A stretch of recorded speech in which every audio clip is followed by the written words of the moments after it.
As soon as I start to film this video, a freaking helicopter decides to pass by my window and make a certain noise.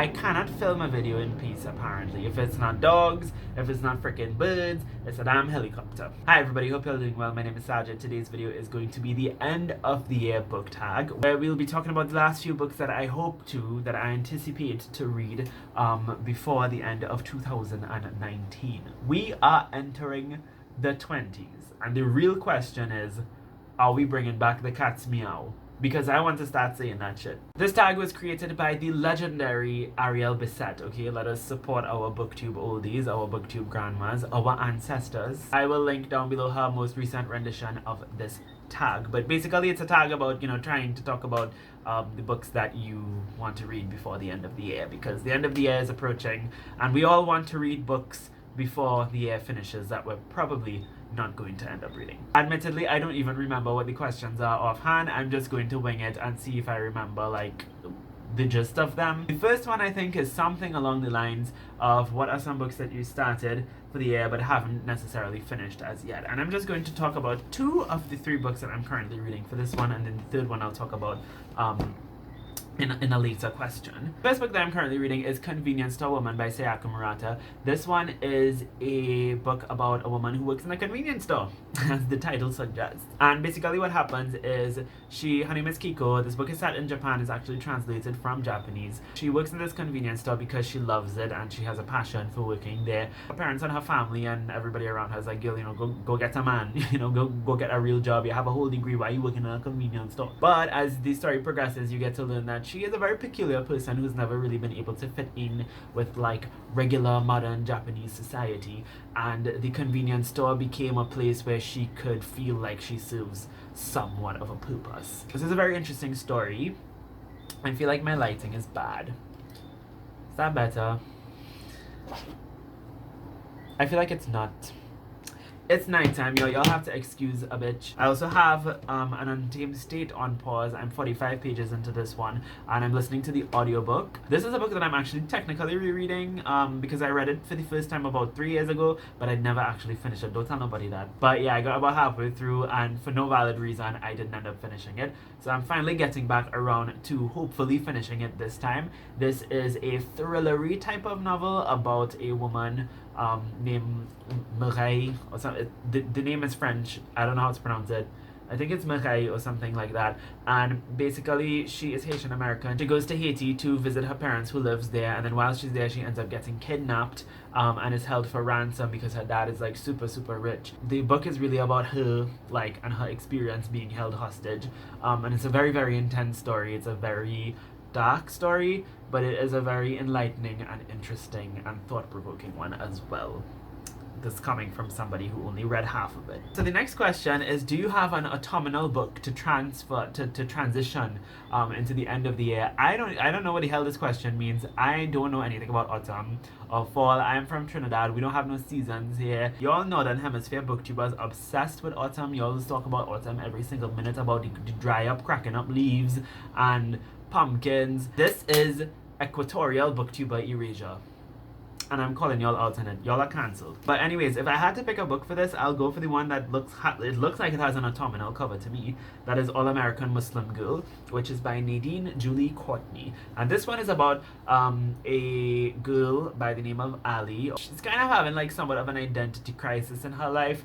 And it's essentially a story about how she discovers Islam. Now, she's from a Muslim family. Her mom's side of the family is not Muslim. Her mom is a white American. Her dad is an immigrant from Jordan, and he comes from a Muslim family, but he doesn't really practice Islam. So she hasn't really grown up particularly religious, even though she does identify as a Muslim.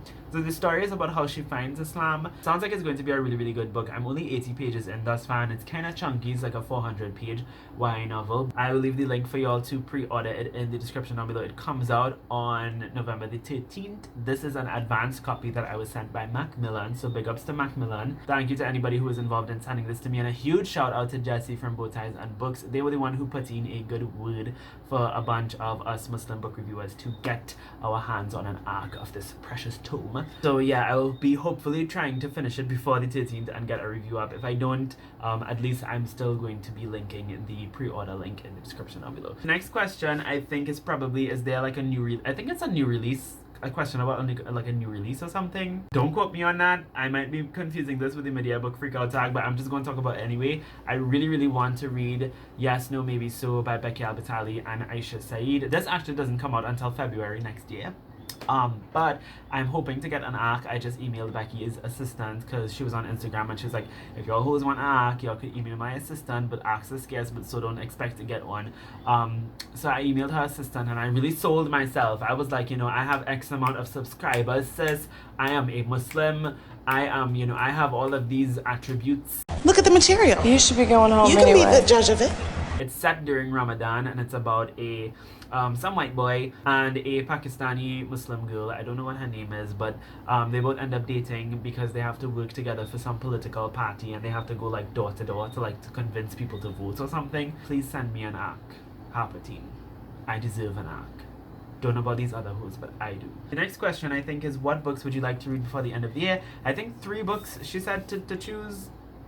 I'm just going to do 3 anyway. The first one I'd like to read is Where the Streets Had a Name by Randa Abdel Fattah. This one is set in Palestine in the West Bank, and it's about a girl called Hayat whose grandmother is dying, and she believes to save her grandmother would have to come into contact with soil from her home village. But her grandmother's home village is in Jerusalem, where it is occupied by or claimed by Israel. Basically, she ends up having to enlist the help of a friend named Sami to help her get across the border because it's very difficult for Palestinians in the West Bank to cross the border into Jerusalem, and it's like this really intense, difficult journey or whatever. And this book is mostly pitched as a story about occupation through the lens of a 13-year-old girl, so it sounds like it's going to be very interesting. Randa is shaping up to be one of my new favorite authors, and I definitely feel like this book will affirm that. Hopefully I get around to this before the year comes to an end.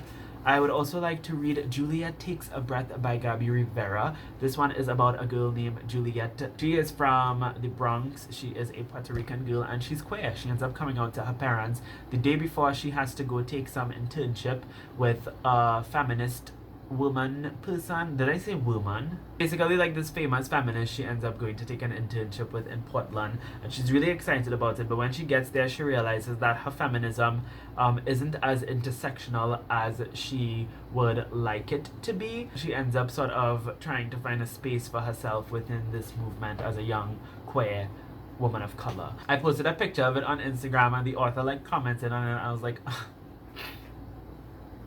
so yeah, I'm really looking forward to that one. One of my most anticipated books to read before the end of the year, though, is The Stars and the Blackness in Between Them by Janota Petras. This book, first of all, this cover is just stunning. First of all of the covers of all of the books I read is stunning. I have amazing taste in books, both inside and outside. But this one is about a queer Trinidadian main protagonist. I've never read anything like that before, especially a YA novel. It's about a girl called Audrey and another girl called Mabel. Audrey is from Trinidad and her mother ends up kicking her out of the house when she comes out and sends her to live with her dad in the States, and that's where she meets Mabel, who is a young Black American girl, and the both of them fall in love, and it's essentially a story about love between 2 queer Black girls, and it sounds incredible. I just have a feeling that this is going to be a beautiful book. I am buddy reading it with my friend Shane over at Luxurious Blue. Big up to Shane. He is also Trini. He's Trinidadian American. I think the next question is something along the lines of, what book do you think could potentially shock you and become your new favorite book of the year? And for me, that would probably be We Have Always Been Here by Samra Habib, if not The Stars and the Blackness Between Them. And this one is a queer Muslim memoir, as the tagline says. And this is about Samra's life. She was born and raised in Pakistan, and at around the age of 10, she and her family ends up fleeing to Canada because of the persecution they face as Muslims who are part of the Ahmadiyya sect of Islam, which is a minority sect that often faces a lot of persecution because of their difference. So the rest of the book is about her sort of realizing that she's queer and coming to terms with her queerness at the intersection of her faith, being a Muslim woman, which is so incredibly important. We need voices like this, we need stories like this, especially non-fiction memoirs. So I'm really looking looking forward to this, and it does have the potential to be one of my new faves. Yeah, that's going to be it for this video. The lighting, I feel like the lighting was like really shitty, so if it was, I don't apologize, because a bitch ain't rich to properly light the video at night. Maybe I should invest into like some cheap studio lights. If y'all have like suggestions for me, let me know. I've been thinking about like slowly but surely sort of like upgrading my equipment, because this whole filming on my phone thing with my flashlight, I had to actually take off the flash because my camera is really low, and I have a lamp and my room light, and it's in the middle of the night, so obviously I don't have good lighting. If it was daytime, this video would look lit. Literally lit. Literally lit. Lit. Books. Lit. Literal. I'm a comedian. But yeah, if you have any suggestions for that, leave it in the comments down below. If you have any thoughts on any of the books that I mentioned today, leave those in the comments down below as well. With all of that being said, thank you all ever so much for watching. I hope you have a lovely, lovely day. And until next time, inshallah, keep reading.